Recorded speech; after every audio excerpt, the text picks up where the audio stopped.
Hey, what's up, guys? It's Nikki, and you are listening to Evolution by Nikki, the podcast. Today's episode is episode 2, The Power of Processing. So before I get started today, I kind of just want to let you guys know what I'm doing. Basically, what I'm doing is to prepare for the show. I'm kind of getting my ideas in some sort of chronological order, trying to present the material to you in a way that makes sense and is easy to follow, so it doesn't seem like I'm constantly jumping around from, different year to different year. So right now, I am going to do the easiest thing, which is to start with November of 2019. My story with trauma and processing and all of that begins much earlier, but November 2019 is when I suffered a terrible mental health crisis. I actually ended up needing to take medical leave from work. I was teaching in Bayonne at the time. And this was November 2019 to about June 2020. I was sent to Center for Wellness for IOP. And for those of you who don't know what IOP is, that's intensive outpatient therapy. So when traditional talk therapy and psychiatric medications aren't working well enough, they can consider sending you to IOP, which is where I went. And if it is bad enough, or if you are a danger to yourself or others or anything like that, then obviously it's not outpatient anymore, it's inpatient. Luckily, it was not to that extent at that time. I didn't need that level of care, but I was there for about 4 days a week, for about 5 hours a day. And I was basically in class the whole time. The first half of the day was gaining coping skills and learning about how to implement those coping skills. And then the second part of the day was process group. And sometimes process group would be led by a counselor, and sometimes it would be led by one of the members. And I was lucky enough to be in a group the entire time pretty much with just females. So it was really empowering to hear their stories and where they had come from. Obviously, I'm not going to mention any names throughout the course of this other than probably my husband and my kids. But everything else, is going to remain nameless. So yeah, I don't want to I don't want to give any names, but some of the women in there had dealt with things like rape and severe substance abuse, crippling anxiety, different things like that. So it really allowed me to appreciate what I had been through, and actually sometimes even be grateful that it wasn't worse than what it was, because when I was listening to some of their stories, you can't help but cry when you hear that someone was raped and they didn't tell anyone and no one knows, and they've been suffering with it for years, and no one can explain why they lost their zest for life, or why they had to quit their job, or why they broke up with their boyfriend, and different things like that. It was really eye-opening to hear what other people were going through, and it was also it was a way for me to know that I wasn't as alone as I thought I was. So I had been asking myself every day for years, every single day for years, why aren't you fully happy?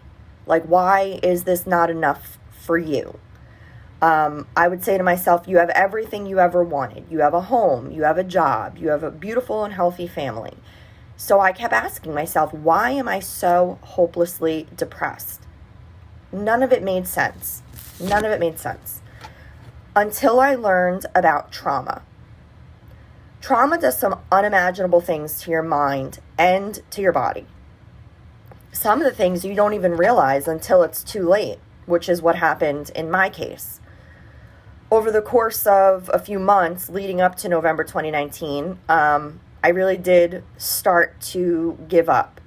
I didn't even recognize who I was anymore. I was lost, and it seemed like I was all alone. I did kind of become sort of a recluse in that time. Luckily enough, it was COVID quarantine at this time too, starting in March of 2020. So for a part of it, I was forced to be a recluse. But from November to, February, beginning of March, I did that to myself because I couldn't fake it anymore. I couldn't put on a brave face. I didn't want to put on makeup. I didn't want to do my hair. I wasn't showering every day. I wasn't cleaning the house. I wasn't cooking. I wasn't doing dishes. It was really, really miserable. And I was really, really hard on myself about that for a long time. But I refused to ask for help almost until it was too late. After entering IOP, my official diagnoses were confirmed. I've had many diagnoses over the past, let's say 10, 15 years. But I was reevaluated at IOP, and they gave me kind of a new official list of diagnoses. So get your pen and paper ready. You might want to write this down because there's quite a bit. So as you can imagine, I've been diagnosed with depression, generalized anxiety disorder, panic disorder, which is different. And if you don't know about panic disorder, I will go into that later. I've had OCD for a large majority of my life. I didn't know, but now I do. I have CPTSD, which is complex post-traumatic stress disorder. That would be from my childhood. Complex is a little bit different than standard PTSD, so I can go into that as well. But I had been living in survival mode for so long that I never noticed how all of my childhood trauma was being stored in my body as different physical manifestations of all of those years of pain and heartache. I didn't realize that all of the things I was going to the doctor complaining about were all connected. It was all connected to basically my nervous system, and there's something called autonomic nervous system dysfunction, which again, I didn't know about. And I can go into that more in detail in another episode. But basically, it's when your nervous system doesn't work correctly and your perception of things is skewed. So it's what's happening to me. My perception of the events that are happening in my life is skewed, and I couldn't control the way that I was looking at everything. I was looking at everything in a very negative light.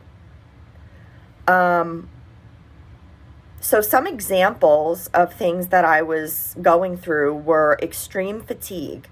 I would sleep from 9 o'clock at night, and Justin would let me sleep, even with the kids.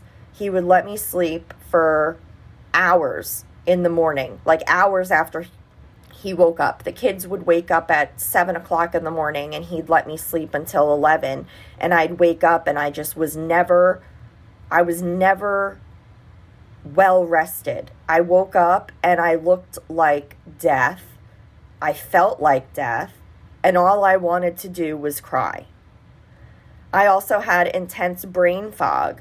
But I will be honest, I was on Klonopin for anxiety for about 10 years until a previous psychiatrist actually told me, I told her that I was having problems with memory loss, and she was like, oh, well, that Klonopin causes or can cause early onset Alzheimer's. So I freaked out, obviously, and took myself off of the Klonopin, which it was very hard because it was the only thing that I was on to manage my anxiety.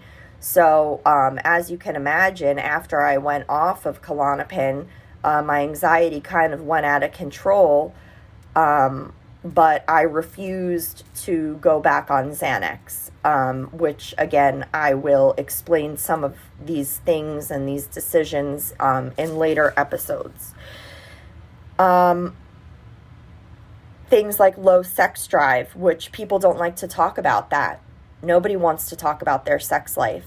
But when there is no sex life, is there really anything to talk about? I didn't want to be touched. I didn't want to be looked at. I felt disgusting. I felt unworthy. I felt unlovable. And it didn't matter what Justin or anyone else said to me. I didn't believe certain things about myself. I had certain self-doubts and, feelings about myself that didn't jive with what other people were saying. Like, you're so strong, you're so this, keep your head up, and I just couldn't do it anymore. And something that was really scary for me was the lack of interest in activities that I previously found enjoyable. Something that I love is music, and I would always get in the car and turn the radio up and, just jam out. And everyone who knows me knows that I love hip hop and rap, and, I'll turn the radio on as high as it can go and put my windows down, and I'll just sit there and, rap a whole song. And when this got really bad, I noticed that I wasn't even listening to the radio in the car anymore. I would drive to work in silence, literally silence, and I would just cry. And something so simple like listening to music was so therapeutic for me that when I stopped doing it, I think it really had an effect on me because it was something positive in my life. It was something upbeat. It kept me happy. I loved just singing. And when I stopped, it was like, it sounds stupid. I know it does. But it was like I didn't even know who I was anymore. I was like, I just wasn't myself. It was very weird. I also never knew that the trauma that I witnessed and went through all those years ago would resurface at 30 years old as unmanageable severe depression. I was at Center for Wellness, which I had already mentioned, and that's where I discovered the source of all my pain. Every day I showed up at IOP and chipped a little piece away of that childhood trauma. And I started to uncover explanations for why I have the feelings that I do. IOP is where I learned about the power of processing. I thought that I had processed, in quotes, the loss of my mother and the trauma that went along with our entire relationship / my entire childhood. But I hadn't processed it. I compartmentalized. I stuffed it in this nice little box and put a bow on it and pushed it to the side and acted like I could pick those memories up whenever I wanted, take the bow off the box, and everything would be fine. But that wasn't the case. I put it in a box, I put it in a closet, and the box kind of came to life. And it wasn't the way that I had intended for these feelings to come flooding back to me. It wasn't my intention to process all of this trauma that I didn't even know that I had until that point. So I'd like to just take a second to explain processing. Sounds simple enough, and you probably think you do it because I thought that I did it, but I don't.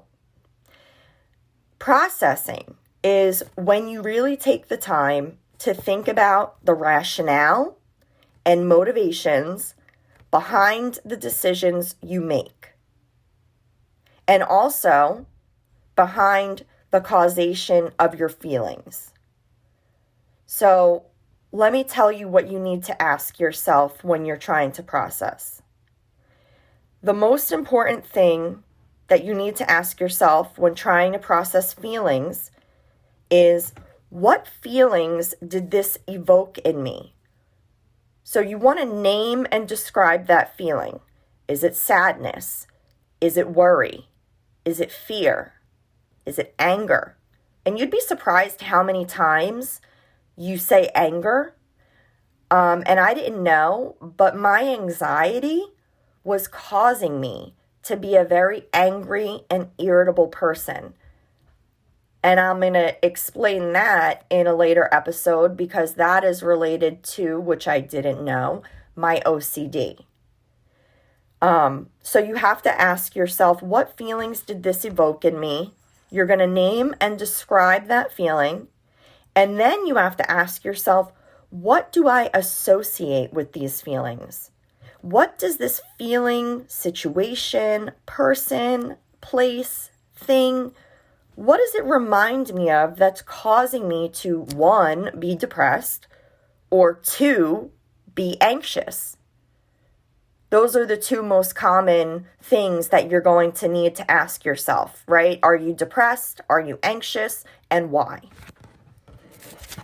So for me, it was through the power of processing that I was able to get over my mother's death and open up finally to people about what exactly my childhood was like.